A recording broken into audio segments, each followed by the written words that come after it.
Hello, everyone. It's been a long time. So let me just start by apologizing for that. There's so many things, happening as we go into the 2027 election. I have a lot that I'm doing. So unfortunately, I'm not able to come online as I usually would.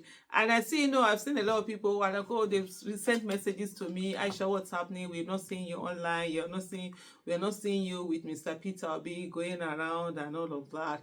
The role I'm going to play in this 2027 election campaign season as we go on by the grace of God is going to be way different from the role that I played before.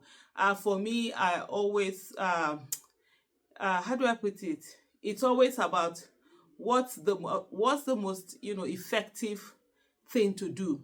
You understand? What's the thing that you're going to do that is going to give that the result? And then everything, it depends on the season and the time and what is needed. In 2023, there are a lot of people who didn't even believe that Mr. Peter Obi could do what he did in winning the 2023 presidential election. And many people felt that, some people felt, oh, he's in a small party. There were people who felt that, oh, he's an Igbo candidate. Some people felt he's a Christian candidate and all of that.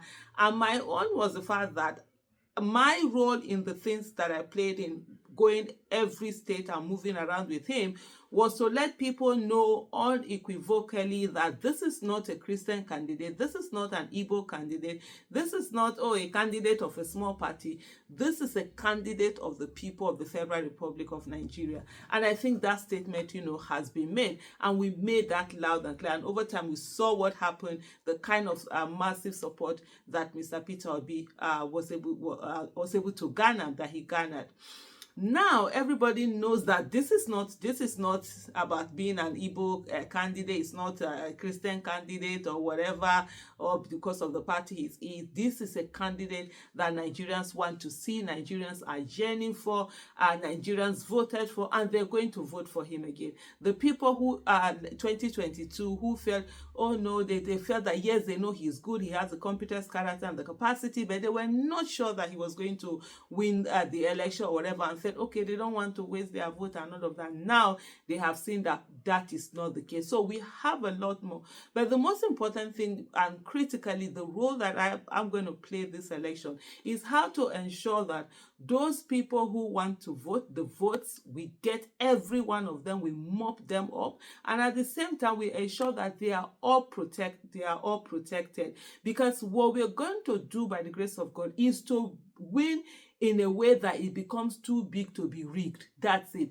People must come out. We must connect everyone at their polling unit. We must become families. Every polling unit, we must have our family unit in every polling unit before the day of election. So that when we on that day of election, we all have our strategies at our different polling units. No matter how remote your village is, as long as INEC is going to walk all the way to where you are, we will also find all our way to form a unit there, to form a family there, to be a family, bringing these people together so that when they come out on that day of election to vote, they already know who is who, they already know themselves. They don't come in as strangers and people are thinking, okay, who will do this, who will do that. There's a plan that is already, formed even before you go on to that day to go and vote. What we do most times is that we go to our polling unit singly.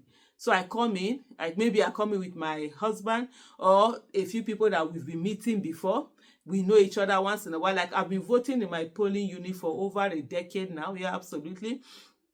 I think for the last 12 years or thereabout, I've been voting in the same polling unit. And there are people who over time, we come out, we see each other, we will laugh, we greet, we even exchange numbers. So we don't really keep in touch per se, but we exchange numbers, we meet each other, oh yeah, from the polling unit.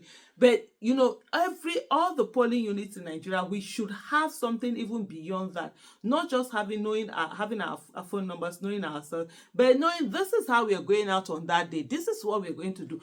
So that even if there's any whatever coming on, we are easily able to regroup. We're easily able to see each other. We're easily able to meet each other. We're easily able to say, okay, let's stand here. We're able to close rank in a way that nobody is going to come in and start doing any manner of thing. And yeah, and very importantly also, we know the intrigues. There are people who are ready to say, okay, I will give my 20 minutes, 30 minutes to be able to go through what is it that INEC does, how is it that it enters, the numbers that it enters. I saw a particular video earlier, I think it was yesterday that happened, this Osun election, where they said an INEC or official inputting the numbers that put 0 where Accord Party had gotten 116 votes, they put 0 votes. And so the people were like, no, and they were like, oh, it's a mistake, it's human error. Excuse me? What kind of error goes from, you didn't make error and put 159. You didn't make error. Hey, human error, 0. So you see, these are the kind of thing you will see that 0. Maybe you're looking from afar, you see 0, you think it's enter. Meanwhile, they've taken away nothing out of 160. You will have people, everyone at their polling unit, understanding this is what needs to be done. This is how they put the mark. These are the things that you wait for. Something as simple as, when the whole election is done, ensure that every papers that were brought in for the polling unit are destroyed, so that somebody will not go and thumbprint them.